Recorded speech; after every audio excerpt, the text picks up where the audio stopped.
ఉపాధ్యాయ MLC ఎన్నికల్లో మిశ్రమ ఫలితాలు. నల్గొండ, వరంగల్, ఖమ్మంలో పీఆర్టీయూ అభ్యర్థి పింగిళి శ్రీపాల్ రెడ్డి విజయం. కరీంనగర్, నిజామాబాద్, ఆదిలాబాద్, మెదక్ స్థానంలో బీజేపీ అభ్యర్థి మల్కా కొమరయ్య గెలుపు.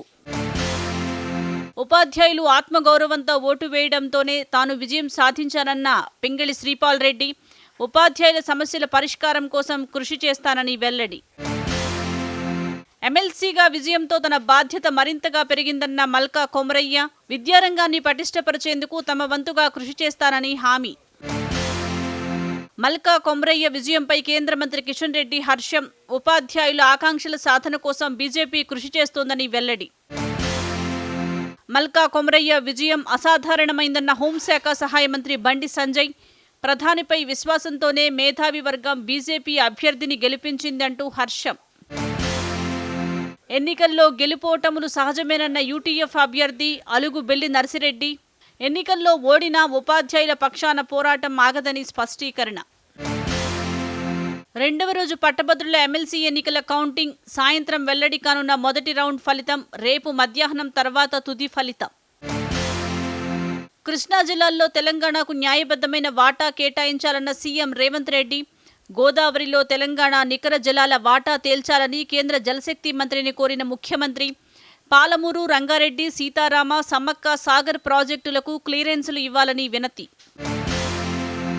కేటాయింపులకు మించి ఎక్కువ నీటిని వినియోగించకుండా ఏపీని నియంత్రించాలన్న ఉత్తమ్ కుమార్ రెడ్డి.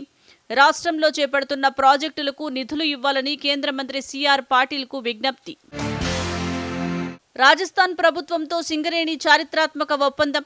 3100 మెగావాట్ల సోలార్, థర్మల్ పవర్ ప్లాంట్ల ఏర్పాటుకు కుదిరిన అంగీకారం. సింగరేణి విస్తరణలో గొప్ప ముందడుగుగా అభివర్ణించిన భట్టి విక్రమార్క. యాసంగి పంటలకు సాగునీటిపై సీఎం శాంతికుమారి రివ్యూ. నీటి లభ్యత ఆధారంగా సరఫరాను సమన్వయం చేసుకోవాలని జిల్లా కలెక్టర్లకు సూచన. ఈ నెల 5 నుంచి ఇంటర్మీడియట్ పరీక్షలు. 1 నిమిషం ఆలస్యం నిబంధన నుంచి ఉపశమనం కల్పించిన బోర్డు. 5 నిమిషాల గ్రేస్ పీరియడ్ ఇవ్వనున్నట్లు వెల్లడి. నేటి నుంచి గాంధీ భవన్లో పార్లమెంటు నియోజకవర్గాల వారీగా కాంగ్రెస్ సమీక్షలు. నేడు మెదక్, మల్కాజ్గిరి పార్లమెంటు స్థానాల నేతలతో ఇన్ఛార్జ్ మీనాక్షి నటరాజన్ సమావేశం. ఎస్ఎల్బీసీ టన్నెల్లో 11వ రోజు కొనసాగుతున్న రెస్క్యూ ఆపరేషన్. గ్యాస్ కట్టర్స్తో బోరింగ్ మెషిన్ విడిభాగాలు తొలగిస్తున్న సిబ్బంది. టన్నెల్ లోపల బురద, మట్టి ఉన్న ప్రాంతాల్లో జీపీఆర్ ద్వారా స్కానింగ్. యాదాద్రిలో వైభవంగా జరుగుతున్న వార్షిక బ్రహ్మోత్సవాలు.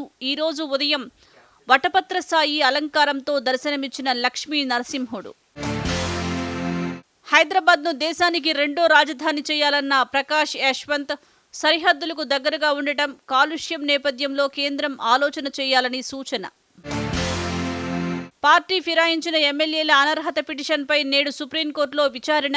పార్టీ మారిన ఎమ్మెల్యేలపై చర్యల గురించి వివరణ ఇవ్వనున్న స్పీకర్ తరపు న్యాయవాది. ఢిల్లీలోనే తెలంగాణ సీఎం రేవంత్ రెడ్డి నేడు ప్రధానితో పాటు కేంద్ర మంత్రులను కలిసే అవకాశం. ఉక్రెయిన్కు సైనిక సాయాన్ని నిలిపివేస్తున్నట్లు అమెరికా ప్రకటన.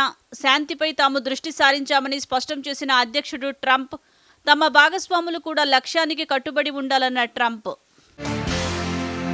ఛాంపియన్స్ ట్రోఫీలో తొలి సెమీస్లో నేడు ఆస్ట్రేలియాతో తలపడనున్న భారత్. హ్యాట్రిక్ విజయాలతో జోష్ మీదున్న టీమిండియా.